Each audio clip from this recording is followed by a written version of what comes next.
आज हम आपको चाणक्य द्वारा बताई औरतों की वो 5 कमजोरियों के बारे में बताने जा रहे हैं जो हर मर्द को पता होनी चाहिए। ये सुनने में आपको गंदी लग सकती है, लेकिन ये जानना आपके लिए बहुत जरूरी है। चाणक्य, जिनका जीवन और दर्शन हमेशा यथार्थ और प्राचीन भारतीय समाज के अनुभवों पर आधारित था, उन्होंने कई महत्वपूर्ण बातों पर प्रकाश डाला। उनकी नीतियों में महिलाओं की कुछ कमजोरियों का भी उल्लेख मिलता है, जिन्हें जानकर पुरुष उनसे बेहतर तरीके से संवाद और संबंध बना सकते हैं। इससे पहले आप वीडियो में खो जाएं, आपसे रिक्वेस्ट है कि प्लीज चैनल को सब्सक्राइब और वीडियो को लाइक कर लीजिए। चाणक्य के अनुसार महिलाओं की पहली कमजोरी भावनात्मकता है। महिलाएं स्वाभाविक रूप से अधिक भावनात्मक होती हैं और वे अपने रिश्तों और फैसलों में भावनाओं से गहराई से जुड़ी होती है। यह संवेदनशीलता एक गुण है, लेकिन कई बार यह कमजोरी भी बन सकती है। जब महिलाएं किसी भावनात्मक मुद्दे में शामिल होती हैं, तो वे तर्क या तथ्यों की बजाय भावनाओं के आधार पर निर्णय ले सकती हैं। ऐसे में वे अपने व्यक्तिगत रिश्तों में कठिनाइयों का सामना कर सकती हैं, खासकर अगर दूसरे व्यक्ति उनकी भावनाओं का गलत फायदा उठाएं।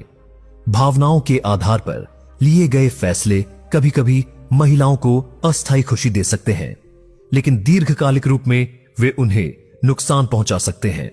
चाणक्य का मानना था कि भावनाओं पर नियंत्रण होना चाहिए ताकि वे किसी परिस्थिति में गलत फैसले न लें। अगर कोई व्यक्ति अपनी भावनाओं पर काबू रखता है, तो वह किसी भी कठिन परिस्थिति का सामना तर्क और धैर्य से कर सकता है। महिलाओं के मामले में चाणक्य सुझाव देते हैं कि उन्हें अपने रिश्तों और निर्णयों में अधिक तर्क संगत दृष्टिकोण अपनाने की आवश्यकता है, ताकि वे भावनात्मक रूप से प्रभावित होकर गलत निर्णय न लें। पुरुषों के लिए चाणक्य की सलाह यह है कि वे महिलाओं की इस भावनात्मकता को समझें और सम्मानपूर्वक व्यवहार करें। महिलाओं के साथ संवाद में धैर्य और समझदारी आवश्यक है। जब महिलाएं भावनात्मक होती हैं, तो उन्हें सुकून और समर्थन की जरूरत होती है, न कि आलोचना या निर्णय की। इस स्थिति में सही दृष्टिकोण अपनाने से रिश्ते मजबूत हो सकते हैं और आपसी विश्वास में वृद्धि हो सकती है। भावनाओं का सम्मान करना भी महत्वपूर्ण है। चाणक्य यह मानते थे कि भावनाएं जीवन का एक अभिन्न हिस्सा है और उन्हें दबाने के बजाय समझने और सही दिशा देने की आवश्यकता है। अगर किसी महिला को उसकी भावनाओं के लिए सराहा जाए और सही मार्गदर्शन मिले, तो वह अपने निर्णयों में और भी सशक्त हो सकती है। इसलिए भावनाओं को कमजोरी नहीं, बल्कि एक ताकत के रूप में देखना चाहिए, बशर्ते उनका सही तरीके से प्रबंधन किया जाए। चाणक्य के अनुसार महिलाओं की दूसरी कमजोरी अति विश्वास है। महिलाएं अक्सर अपने रिश्तों, खासकर करीबी लोगों पर अधिक विश्वास कर लेती हैं। यह विश्वास महिलाओं की आंतरिक शांति और सुरक्षा का हिस्सा है, लेकिन कई बार यह उनके लिए नुकसानदायक भी साबित हो सकता है। चाणक्य का मानना था कि महिलाएं अपने प्रियजनों पर इतनी गहराई से विश्वास करती हैं कि वे उनकी वास्तविक मंशाओं को नहीं समझ पाती। अति विश्वास उनके साथ विश्वासघात की संभावनाएं बढ़ा देता है। कई बार महिलाएं अपने करीबी लोगों की गलतियों या धोखाधड़ी को नजरअंदाज कर देती हैं, सिर्फ इसलिए कि वे उन पर भरोसा करती हैं। उनका यह स्वाभाविक विश्वास उनके रिश्तों में स्थिरता बनाए रखने में मदद करता है, लेकिन यह विश्वास कई बार उन्हें गलत निर्णय लेने पर मजबूर कर सकता है। चाणक्य यह सलाह देते हैं कि महिलाओं को अपने रिश्तों में विवेक और सावधानी बरतनी चाहिए।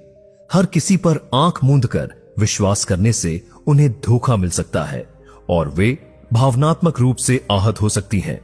पुरुषों को यह समझना चाहिए कि महिलाओं का अति विश्वास उनके स्नेह और गहरे भावनात्मक जुड़ाव का परिणाम है। यह विश्वास रिश्तों को मजबूत करता है, लेकिन अगर इसका गलत फायदा उठाया जाए तो यह विश्वास टूट सकता है। चाणक्य पुरुषों को सलाह देते हैं कि वे महिलाओं के विश्वास का सम्मान करें और कभी भी उनका विश्वास न तोड़ें। अगर एक बार विश्वास टूट जाए तो उसे फिर से पाना बेहद मुश्किल होता है। रिश्तों में पारदर्शिता और ईमानदारी से महिलाओं का भरोसा कायम रखा जा सकता है। चाणक्य के अनुसार महिलाओं को अपनी सुरक्षा के लिए कभी कभी तर्कसंगत रूप से सोचना चाहिए और अपने विश्वास को विवेकपूर्ण तरीके से इस्तेमाल करना चाहिए। हर किसी पर अत्यधिक भरोसा करने से पहले उनके आचरण और मंशा को समझना जरूरी है। इससे महिलाएं अपने जीवन में अनचाहे धोखे से बच सकती हैं। चाणक्य यह भी सुझाव देते हैं कि महिलाएं अपनी स्वतंत्र सोच को विकसित करें ताकि वे दूसरों की मंशा को बेहतर तरीके से समझ सकें। चाणक्य की तीसरी नीति के अनुसार ईर्ष्या महिलाओं की एक महत्वपूर्ण कमजोरी मानी जाती है। यह स्वाभाविक प्रवृत्ति है कि इंसान दूसरों की सफलता देखकर अपने भीतर एक प्रकार की असंतोष की भावना महसूस करता है। महिलाओं में यह प्रवृत्ति कभी कभी अधिक हो जाती है, खासकर जब वे अपने साथी या दोस्तों की तुलना में खुद को कमतर महसूस करती हैं। चाणक्य का कहना था कि महिलाओं की यह ईर्ष्या उन्हें व्यक्तिगत और सामाजिक संबंधों में समस्याएं पैदा कर सकती है। ईर्ष्या की भावना कई बार रिश्तों में दरार डाल देती है। जब महिलाएं अपने साथियों की तरक्की या खुशहाल जीवन को देखती हैं और उसे अपने जीवन से तुलना करती है तो उनके मन में असुरक्षा की भावना उत्पन्न होती है। यह भावना धीरे धीरे उनके आत्मविश्वास को कम कर देती है और वे अपने रिश्तों में परेशान महसूस करने लगती हैं। चाणक्य ने इस स्थिति से बचने के लिए सुझाव दिया था कि महिलाएं खुद की क्षमताओं और उपलब्धियों पर ध्यान केंद्रित करें, न कि दूसरों से अपनी तुलना करें। पुरुषों के लिए चाणक्य की सलाह यह है कि वे महिलाओं की इस ईर्ष्या को समझें और उनकी मदद करें। अगर कोई महिला खुद को असुरक्षित महसूस करती है तो पुरुषों को उन्हें प्रोत्साहित करना चाहिए, उनकी खूबियों की सराहना करनी चाहिए ताकि उनकी ईर्ष्या की भावना दूर हो सके। ईर्ष्या से बचने का एक तरीका यह है कि रिश्तों में पारदर्शिता और एक दूसरे की उपलब्धियों को मनाने की आदत बनाई जाए। इससे महिलाएं अपने आप में संतुष्ट महसूस करेंगी और रिश्ते में संतुलन बना रहेगा। चाणक्य यह मानते थे कि ईर्ष्या का संबंध आत्मसम्मान से है। अगर किसी महिला का आत्मसम्मान मजबूत होता है तो वह दूसरों की सफलता देखकर खुश होती है, बजाय उसके प्रति असंतोष या ईर्ष्या महसूस करने के। आत्मसम्मान बढ़ाने के लिए चाणक्य ने सुझाव दिया था कि महिलाएं अपने जीवन में सकारात्मकता लाएं और अपनी सफलता पर ध्यान केंद्रित करें। इससे वे अपनी कमजोरियों पर काबू पा सकती हैं और अपनी क्षमताओं को समझ सकती हैं। चाणक्य के अनुसार महिलाओं की चौथी कमजोरी गुस्सा है। लेकिन उससे पहले प्लीज चैनल को सब्सक्राइब कर लीजिए और वीडियो को लाइक कर लीजिए। गुस्सा एक सामान्य मानवीय भाव है, लेकिन अगर यह अनियंत्रित हो जाए तो यह न केवल मानसिक शांति को प्रभावित करता है बल्कि रिश्तों में भी दरार डाल सकता है। चाणक्य का मानना था कि महिलाएं अपनी भावनाओं को तीव्रता से व्यक्त करती हैं और कभी-कभी छोटी छोटी बातों पर जल्दी गुस्सा कर बैठती हैं। यह गुस्सा उनका आत्मसंयम और धैर्य खोने का कारण बन सकता है।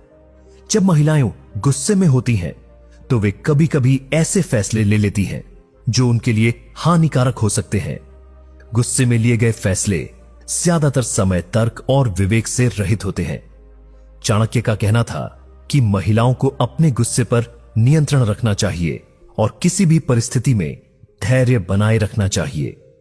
अगर महिलाएं गुस्से को नियंत्रण में नहीं रखती तो वे न केवल अपने रिश्तों को नुकसान पहुंचा सकती हैं बल्कि खुद के मानसिक और शारीरिक स्वास्थ्य को भी खतरे में डाल सकती हैं। पुरुषों के लिए यह महत्वपूर्ण है कि वे महिलाओं के गुस्से को समझें और धैर्यपूर्वक व्यवहार करें। जब महिलाएं गुस्से में हों तो उन्हें और भड़काने या उनका अपमान करने के बजाय शांत तरीके से संवाद करने का प्रयास करें। चाणक्य ने सुझाव दिया था कि किसी भी कठिन परिस्थिति में संवाद और समझदारी से काम लिया जाना चाहिए। अगर पुरुष महिलाएं के गुस्से को सम्मानपूर्वक समझते हैं तो यह रिश्तों में स्थिरता लाने में मदद करेगा। गुस्से को नियंत्रित करने के लिए चाणक्य ने शांति और मानसिक स्थिरता पर जोर दिया था। महिलाएं अगर नियमित रूप से ध्यान और मानसिक शांति की आदत डालें तो वे अपने गुस्से पर काबू पा सकती हैं। यह आत्मनियंत्रण महिलाओं को जीवन में बेहतर फैसले लेने में मदद करेगा। चाणक्य यह मानते थे कि अगर गुस्से को सही तरीके से नियंत्रित किया जाए तो यह कमजोरी नहीं बल्कि शक्ति बन सकता है। गुस्से से जुड़े रिश्ते के पहलुओं को भी समझना जरूरी है। अगर महिलाएं अपने गुस्से का सही इस्तेमाल करें, जैसे कि किसी अन्याय के खिलाफ खड़े होने में, तो यह उन्हें ताकतवर बना सकता है। चाणक्य ने सुझाव दिया था कि महिलाएं अपने गुस्से का उपयोग समाज और अपने परिवार के हित के लिए करें। इससे वे अपनी भावनाओं को सकारात्मक दिशा में ले जा सकती हैं और अपने जीवन को संतुलित बना सकती हैं। चाणक्य की 5वीं और अंतिम नीति के अनुसार महिलाओं की एक प्रमुख कमजोरी असुरक्षा की भावना है। महिलाओं में कई बार यह भावना उत्पन्न होती है कि वे दूसरों के मुकाबले कमजोर या असुरक्षित हैं। यह असुरक्षा मानसिक, भावनात्मक या भौतिक हो सकती है। चाणक्य का मानना था कि असुरक्षा की यह भावना महिलाओं को आत्मसंदेह में डाल सकती है और उनके आत्मविश्वास को कमजोर कर सकती है। असुरक्षा का परिणाम यह होता है कि महिलाएं खुद को दूसरों से कमतर महसूस करने लगती हैं। वे अपने साथी या समाज की अपेक्षाओं को पूरा करने में असमर्थ महसूस करती है। यह असुरक्षा उनके निर्णय लेने की क्षमता को भी प्रभावित करती है। चाणक्य ने कहा था कि अगर महिलाएं अपनी असुरक्षा को समझती हैं और उस पर काबू पाने की कोशिश करती हैं, तो वे आत्मविश्वासी और सशक्त हो सकती हैं। आत्मसंयम और आत्मनिर्भरता से महिलाएं अपनी असुरक्षा को कमजोरी से ताकत में बदल सकती है। पुरुषों के लिए यह महत्वपूर्ण है कि वे महिलाओं की इस असुरक्षा को समझें और उन्हें प्रोत्साहित करें। अगर महिलाएं असुरक्षित महसूस करती हैं, तो पुरुषों को चाहिए कि वे उनका समर्थन करें और उन्हें यह महसूस कराएं कि वे सक्षम और महत्वपूर्ण हैं। चाणक्य के अनुसार पुरुषों का कर्तव्य है कि वे महिलाओं को सशक्त बनाएं और उनके आत्मविश्वास को बढ़ावा दें। अगर महिलाएं अपने रिश्तों में सुरक्षित महसूस करती है, तो वे अधिक आत्मनिर्भर और आत्मविश्वासी बनती हैं। असुरक्षा का एक अन्य पहलू यह है कि महिलाएं समाज और परिवार की अपेक्षाओं का दबाव महसूस करती हैं। चाणक्य ने सुझाव दिया था कि महिलाएं अपनी अपेक्षाओं को वास्तविकता के साथ संतुलित करें और खुद पर अत्यधिक दबाव न डालें। अगर महिलाएं अपनी क्षमताओं और सीमाओं को समझती हैं, तो वे अपने जीवन में बेहतर संतुलन बना सकती हैं और असुरक्षा की भावना से बच सकती हैं। चाणक्य का मानना था कि महिलाओं को अपनी आत्मनिर्भरता पर ध्यान देना चाहिए और दूसरों की अपेक्षाओं के बजाय खुद की संभावनाओं पर विश्वास करना चाहिए। असुरक्षा से निपटने का सबसे अच्छा तरीका आत्मविकास और आत्मसंयम है। आत्मनिर्भरता से महिलाएं न केवल अपनी असुरक्षा से पार पा सकती हैं, बल्कि समाज में भी अपनी पहचान बना सकती है। इस वीडियो को जितना हो सके उतना शेयर कर दीजिए और चैनल को सब्सक्राइब और लाइक भी कर लीजिए।